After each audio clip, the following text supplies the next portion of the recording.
Bismillahirrahmanirrahim. Assalamualaikum warahmatullahi wabarakatuh. Perkenalkan, nama saya Alifah Haziri Alpiana dengan NIM 22032110. Nah, pada mata kuliah kultur jaringan hewan ini, yang terhormat sebelumnya dosen pengampu yaitu Dr. Dwi Hilda Putri SSI M Biomed. Pada kultur jaringan hewan ini, saya akan menjelaskan materi tentang material dalam teknik kultur sel. Sebelumnya, kultur sel atau sel kultur adalah proses di mana sel dari jaringan diambil dan ditumbuhkan dalam kondisi yang terkontrol secara aseptik. Nah, proses ini memungkinkan sel untuk berkembang biak dan tumbuh di luar organisme asalnya, biasanya dalam media yang dirancang khusus untuk memenuhi kebutuhan nutrisi dan lingkungan sel. Pada subtopik yang akan dibahas, yaitu ketetapan menjelaskan alat dan material aseptik. Lalu, build kecepatan menjelaskan inkubasi, kultur sel dan jaringan hewan.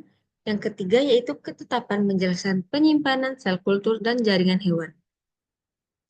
Pada materi yang pertama yaitu menjelaskan tentang ketepatan menjelaskan alat dan bahan, alat dan materi aseptik.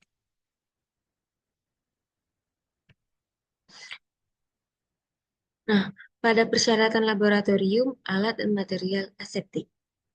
Nah, sebelumnya, aseptik adalah suatu kondisi atau teknik yang dilakukan untuk mencegahnya kontaminasi oleh mikroorganisme seperti bakteri, virus, dan jamur dalam suatu lingkungan tertentu. Nah, dalam laboratorium kultur jaringan, ketepatan dalam menjelaskan alat dan material aseptik sangat penting untuk memastikan keberhasilan eksperimen dan mencegahnya kontaminasi. Pada yang pertama yaitu alat laminar airflow. Nah, laminar airflow ini adalah sebuah kabinet dengan aliran udara laminar yang menjaga area kerja tetap steril. Nah, udara yang masuk disaring untuk menghilangkan partikel dan mikroorganisme. Pada pasokan CO2, yang dimana pasokan CO2 ini disediakan melalui tabung gas yang digunakan dalam inkubator untuk menjaga keseimbangan pH medium kultur sel. Nah, pada peristalistik pompa ini yaitu terhubung ke tabung penerima atau Rackshafer Flex yang digunakan untuk memompa cairan secara steril. Yang ketiga yaitu pada saklar kaki. Nih, pada saklar kaki digunakan untuk mengaktifkan pompa atau mengaktifkan pompa tanpa menyentuh dengan tangan, jadi menjaga kebersihan selama eksperimen. Yaitu pada alat bantu dan pipet. Di sini, alat bantu dan pipet ini membantu pengambilan dan pemindahan cairan secara presisi dan lingkungan tetap aseptik. Pada garis hisap, pada garis hisap ini terhubung ke pompa untuk menarik cairan bekas atau media kultur dari area kerja ke tabung penerima. Pada ekstraks, ekstraktor udara ini di mana berfungsi untuk membuang udara yang terkontaminasi keluar untuk menjaga kebersihan udara dalam laminar flow hole. Jadi, itu cara kerja dari laminar flow. Nah, fungsi laminar flow ini yaitu laminar flow hole ini mencegah kontaminasi dengan aliran udara steril. Laminar flow hole akan memastikan eksperimen tetap bebas dari mikroorganisme luar serta meningkatkan efisiensi kerja. Nah, meningkatkan efisiensi kerja ini yang dimaksud dengan desain ergonomik dan fitur otomatis seperti saklar kaki tadi, menggunakan dapat bekerja lebih nyaman dan cepat. Lalu tetap menjaga steril, yaitu semua peralatan di dalamnya harus digunakan dengan teknik aseptik untuk menghindari kontaminasi silang.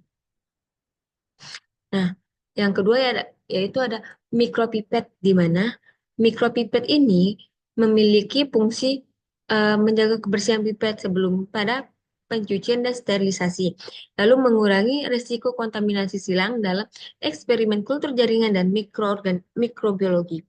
Nah, lalu memudahkan proses sterilisasi yang dimana dengan memastikan seluruh permukaan pipet terkena disinfektan atau alkohol karena telah disterilkan. Nah, alat pipet dengan volume variabel ini tersedia juga dalam volume tetap. Nah, pipetor itu sendiri tidak disterilkan tetapi digunakan dengan ujung plastik yang disterilkan. Jadi yang disterilkan yaitu ujung plastiknya ini. Nah, Wa- ujung pipet ini harus disterilkan dan tidak boleh menyentuh permukaan yang tidak steril. Jadi wajib untuk disterilkan. Yang ketiga yaitu ada pompa aseptik. Nah, pompa aseptik ini ada yang untuk yang A yaitu pipetnya akan terhubung pipet yang dihubungkan melalui tabung ke pompa peristalistik yang digunakan untuk mengambil media dari labu. Jadi dalam labu ini ada media. Lalu yang pada gambar B pompa peristaltik ini pada saluran hisap dari kap yang mengarah ke penampungan limbah, serta yang C yaitu pompa vakum integral, di mana pompa vakum integral ini adalah pompa hisap dan menerima untuk mengeluarkan cairan dari tabung seperti tersedianya dari integral. Integral. Nah, di sini ada mikroskop terbalik dengan lalu sentrifuge serta pipetting aid. Pipetting aid ini yaitu pada mikroskop terbalik ini yang dimana pada mikroskop terbalik ini penting untuk mengamati perubahan mikrofologi sel dalam kultur jaringan. Nah, pada mikroskop terbalik ini juga memiliki aksesoris tambahan seperti kamera CCD untuk langsung mendokumentasikan. Pada sentrifus, nah sentrifus ini digunakan untuk memisahkan sel ataupun partikel dalam larutan dengan metode pemutaran berkecepatan tinggi. Sentrifus kecil ini mencakup untuk sebagian besar kebutuhan laboratorium, sementara sentrifus besar digunakan untuk kultur suspensi dalam sakral besar. Pada eh, pipetting aid yaitu diperlukan dalam menggunakan kultur rutin serta mempermudah pengambilan dan distribusi cairan secara presisi dan steril. Nah, pada inkubator CO2, karena inkubator CO2 ini juga diperlukan dalam penanganan kultur rutin. Lalu, inkubator CO2 ini juga mempermudah pengambilan dan distribusi cairan secara spesifik, secara presisi dan steril. Adapun autoclave atau oven sterilisasi. Nah, autoclave ini yaitu sederhana dengan eh, cara sederhana untuk membuka atas dan pastikan vertikal. Dengan kiri tutup, tutup kanan dengan tutup dilepaskan untuk pengisian. Seperti yang di sini. Nah, pada autoclave yang berdiri ini yaitu berukuran sedang 300 liter dengan ruang persegi untuk bebas maksimum, serta perekaman pada kontrol atas terhubung ke portabel dalam botol di tengah beban. Nah, materi kedua yaitu build ketepatan menjelaskan inkubasi, kultur sel, dan jaringan hewan. Nah, pada inkubasi kultur sel dan jaringan hewan ini, itu inkubasi kultur sel yaitu proses pemeliharaan dan pertumbuhan sel dalam kondisi terkontrol agar tetap hidup dan berkembang dengan optimal, di mana inkubasi dilakukan di dalam inkubator CO2 yang menjaga kondisi lingkungan mendukung pertumbuhan sel. Nah, fungsi utama inkubator CO2 ini yaitu menjaga suhu tetap stabil dan mengontrol kadar CO2 untuk keseimbangan pH medium serta mencegah kontaminasi dengan filter HIPPI dan sistem sterilisasi UV. Nah, pada faktor penting inkubasi kultur sel ini, yaitu pada ditentukan dengan suhu. Pertama, yaitu ditentukan dengan suhu, di mana umumnya suhu ini digunakan 30 Celcius untuk kultur sel mamalia atau sesuai dengan suhu tubuh. Lalu kultur tertentu seperti sel ikan dapat memerlukan suhu lebih rendah seperti dari 25 sampai 28 Celcius. Pada kelembaban, menjaga kelembaban tetap tinggi yaitu sekitar 95% untuk mencegahnya penguapan medium kultur.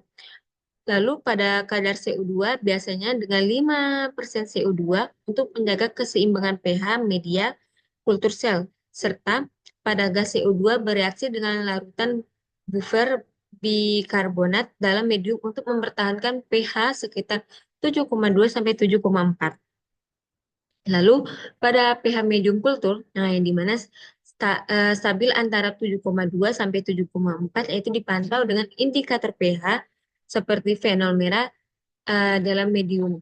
Nah, ini perubahan warna medium akan menunjukkan kesetidakimbangnya pH yang bisa mempengaruhi pertumbuhan sel. Nah, pada kadar oksigen, kadar oksigen ini beberapa kultur sel spesifik seperti sel stem ataupun kultur hipoksia akan memerlukan oksigen rendah seperti 1 sampai 5%. Adapun proses inkubator kultur sel yaitu pada persiapan ada persiapan kultur, pemasukan ke inkubator serta pemantauan selama inkubator. Pada media kultur harus disiapkan dengan nutrisi yang cukup, serta sel yang akan dikultur akan disubvensikan dalam medium yang sesuai. Nah, lalu pemasukan ke inkubator, di mana kultur sel yang ditetapkan dalam cawan Petri ataupun labu kultur, lalu diletakkan di rak inkubator dengan ventilasi yang cukup untuk siklus udara, serta yang terakhir ada pemantauan selama inkubasi. Nah, pemantauan selama inkubasi ini juga penting, yang dimana akan diperiksa secara berkala menggunakan mikroskop inverse untuk melihat kondisi mikroskop sel, eh, untuk melihat kondisi morfologi sel, di mana medium akan diganti jika mulai berubah warna atau menunjukkan tanda-tanda keasaman. Nah, ini adalah perbedaan inkubasi kultur sel dan inkubasi jaringan hewan. Pada inkubasi kultur sel yang dimana definisinya dan yaitu pada kultur sel yaitu pemeliharaan dalam pertumbuhan sel tunggal yang telah dipisahkan dari jaringan aslinya. Sedangkan inkubasi kultur sel jaringan hewan yaitu pemeliharaan potongan jaringan yang masih mempertahankan struktur aslinya. Sedangkan pada dilihat dari perbedaan strukturnya, sel tersebar dalam medium kultur sel kultur tubuh dalam lapisan monolayer atau suspensi. Sedangkan pada jaringan hewan, yaitu jaringan tetap dalam bentuk aslinya, namun mempertahankan hubungan antara sel. Pada dilihat dari pandangan media kulturnya, biasanya menggunakan media cair pada kultur sel, yaitu menggunakan DMAM dengan ataupun RPMI dan MAM yang diperkaya dengan nutrisi. Sedangkan ada jaringan hewan, media bisa lebih kompleks, termasuk serum tambahan atau matriks 3D untuk mendukung pertumbuhan jaringan. Metode inkubasi dilakukan dengan cawan Petri, flex, dan pack multiwell dalam inkubator CO2 dengan kontrol suhu dan kelembapan. Nah, pada jaringan hewan yaitu biasanya menggunakan scrap atau rangka penyangga atau media gel agar jaringan tetap dalam bentuk aslinya. Suhu inkubator Suhu inkubasi juga pada kultur sel yaitu 37 Celcius untuk sel mamalia dan 5% CO2 untuk keseimbangan pH. Sama seperti dengan tambahan kontrol oksigen yang lebih spesifik untuk beberapa jaringan.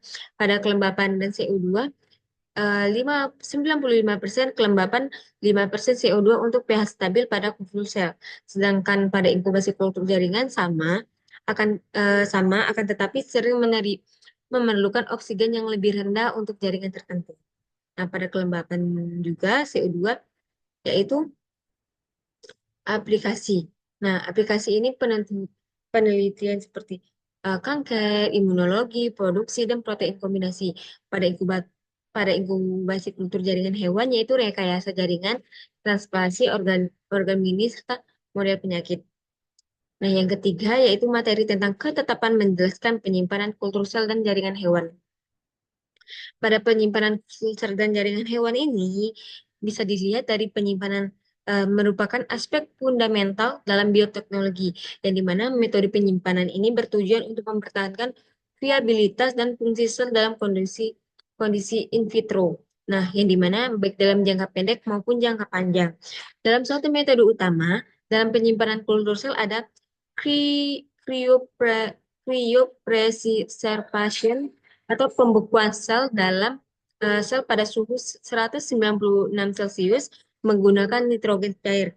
Nah, proses ini juga membutuhkan cryptoroktan seperti dimesil atau sulfosi atau DMSO atau gliserol untuk mencegah pembentukan kristal es yang dapat merusak membran sel.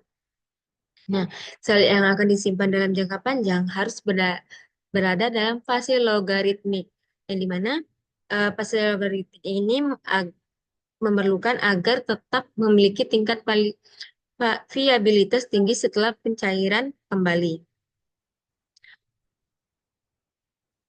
Nah, pada kultur jaringan penyimpanan ini lebih kompleks karena mempertahankan pada kultur jaringan hewan seperti. Nah, penyimpanan ini akan lebih kompleks karena mempertahankan struktur dan fungsi jaringan. Dan di mana salah satu metode yang digunakan yaitu vitrifikasi atau pembekuan cepat tanpa membentuk kristal es. Nah, di mana menggunakan bahan kimia seperti etilen glikol atau dimetil sulfoksida DMSO. Nah, pada penyimpanan dalam bioreaktor ini yang memungkinkan suplai nutrisi dan oksigen secara kontinu untuk mempertahankan variabilitas jaringan dalam jangka waktu tertentu. Nah, pada penyimpanan metode jangka pendek ataupun jangka panjang, yaitu terdapat dua kategori utama dalam penyimpanan kultur sel jaringan. Kultur sel dan jaringan. Nah, yaitu pada penyimpanan jangka pendek dalam inkubator dan penyimpanan jangka panjang melalui teknik kriopresipasi menggunakan nitrogen cair. Nah, pada penyimpanan jangka pendek ini, yaitu kultur sel dipertahankan dalam inkubator CO2 pada suhu 37 Celcius dengan 5% CO2 untuk menjaga keseimbangan pH medium kultur. Lalu, media kultur diganti secara berkala untuk menjaga suplai nutrisi dan faktor pertumbuhan. Nah, umumnya digunakan untuk subkultur dan percobaan yang membutuhkan sel dalam kondisi aktif. Pada penyimpanan jangka panjang atau cryoreservation ini, sel disimpan dalam nitrogen cair dengan minus 196 Celcius, minus 166 Celcius untuk mencegah aktivitas metabolik dan degradasi sel. Nah, digunakan cryoprotein seperti di MSO ini, dimetil sulfoksid atau gliserol ini untuk mencegah pembentukan kristal es yang dapat merusak sel. Nah, metode ini juga memungkinkan penyimpanan sel untuk bertahun-tahun dan tingkat viabilitas tingginya setelah pencairan. Adapun penyimpanan kultur jaringan hewan yaitu seperti jaringan hewan ini kan akan lebih kompleks dibandingkan kultur sel karena mempertahankan struktur dan fungsi jaringan. Nah, teknik vitrifikasi ini digunakan untuk mencegah pembentukan kristal es dengan dengan bahan kimia seperti etilen glikol atau DMSO. Nah, lalu ada bioreaktor di mana akan dapat digunakan untuk penyimpanan jaringan dalam kondisi dinamis dengan suplai nutrisi dan oksigen secara kontinu. Pada penyimpanan jaringan sangat penting dalam reaksi jaringan. Eh, pada penyimpanan jaringan sangat penting dalam rekayasa jaringan, terapi regeneratif, dan transplant organ in vitro.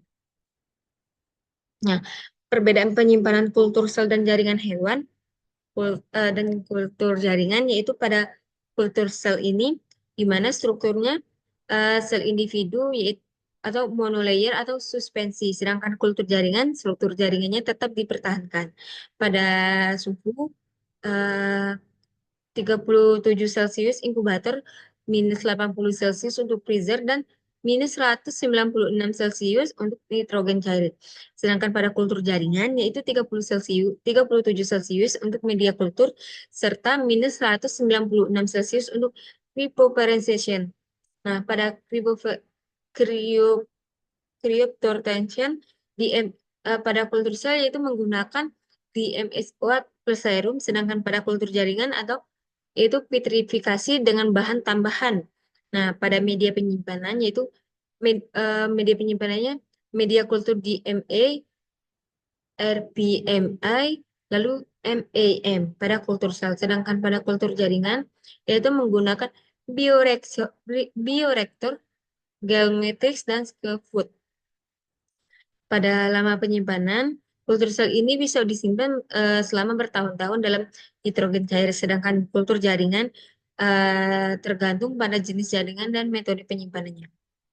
Baik, terima kasih. Hanya itu yang dapat saya sampaikan pada hasil presentasi saya pada hari ini. Kurang dan lebihnya saya mohon maaf. Wassalamualaikum warahmatullahi wabarakatuh.